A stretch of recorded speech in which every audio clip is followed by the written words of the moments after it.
Hey, it's Ryan. Thank you for being here on the channel today. A short video today talking about used full frame mirrorless cameras. Maybe you've been thinking about switching to full frame mirrorless and you don't really know where to start. Well, lucky for you, I spend a lot of time looking at camera forums and eBay and testing out a lot of these cameras because it's fun for me. And so if you're thinking of switching to full frame from maybe a smaller sensor, or you just want to get a second body, or like my friend Devin, you like to shoot concerts, you need better low light performance, whatever your reasoning may be, keep this in mind. Full frame is not always best.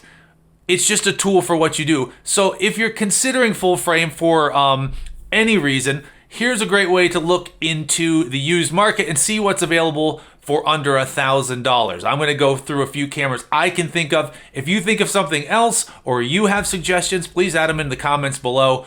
But quickly off the top of my head, some great full frame mirrorless used options. All of these cameras came out over the last 10 years or so. All of them still great. Some lack a few features like IBIS or 4K video. But if you're just looking for entry into the full frame market, these are still some great cameras for photography, and I'll go through them right now. First of all, the original Sony A7. A great mirrorless camera, came out about 10 years ago at this point. Still takes great photos. Some people love it, and I've used one. I really enjoyed it.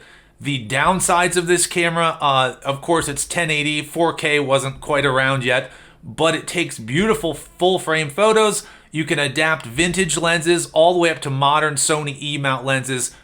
Still a great camera. The A7 II is next on my list. It's basically just the A7. They added a few bells and whistles, including most notably probably IBIS. It has internal body stabilization, so you get a little bit of extra stabilization, although it's nothing to write home about. It is there and has everything you enjoyed about the A7, including adapting lenses and all of that.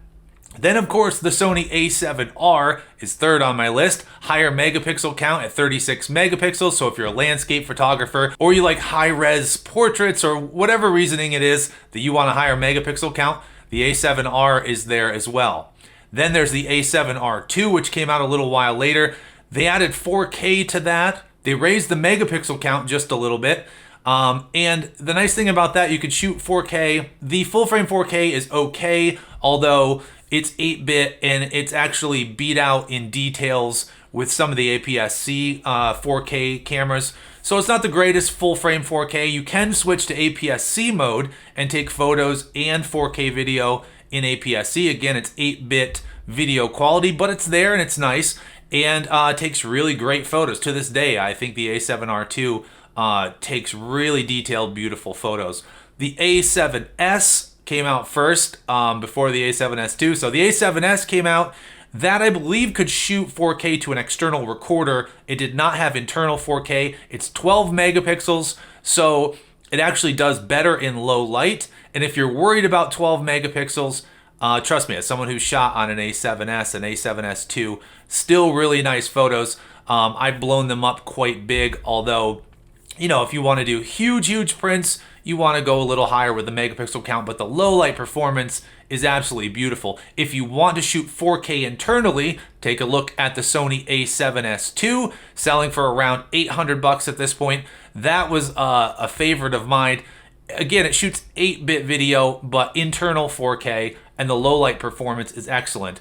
The autofocus on all these, they're a little older, so it's not the best, but for me, it wasn't terrible either.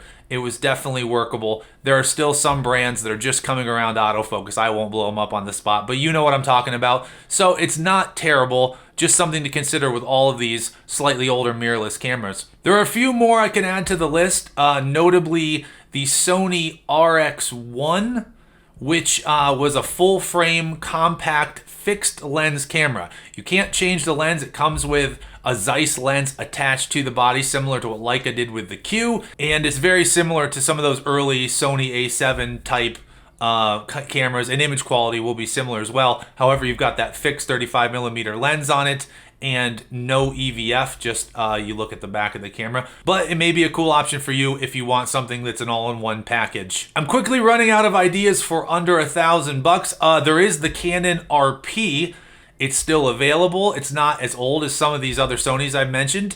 It does have quite a crop in 4K. It shoots 8-bit 4K with a crop, but it is a newer body. Takes really nice photos. It's a really nice entry-level full-frame camera, and that clocks in just under $1,000 as well. And with the release of the Panasonic S5 II, the S5 is getting awfully close to $1,000. I've seen a couple sell for under $1,000, maybe even close to $900 for a select few, but that's a great option too. While the autofocus is not good, which is why in the S5 II they went to the phase detect autofocus, it still is there, and it shoots incredible video, 10-bit video, all sorts of codecs, great stabilization as Panasonic is known for, and that's getting right to the top of our expense list if we're trying to keep it under $1,000. But I think right now the S5 is a steal, and of all the cameras I mentioned, far and away the best at 4K video, just the best video quality, codecs, and just options in general. So all this is just off the top of my head, full frame mirrorless cameras for under $1,000. I probably missed a few. If I did, please mention them in the comments for other people watching this video. Enjoy shopping for cameras and window shopping if that's what it is. I do a lot of camera window shopping, but I enjoy this. I'll happily answer some questions, and I'll happily read your comments as well. As always, thank you for being here on my channel. Please hang out more often. I'll see you soon.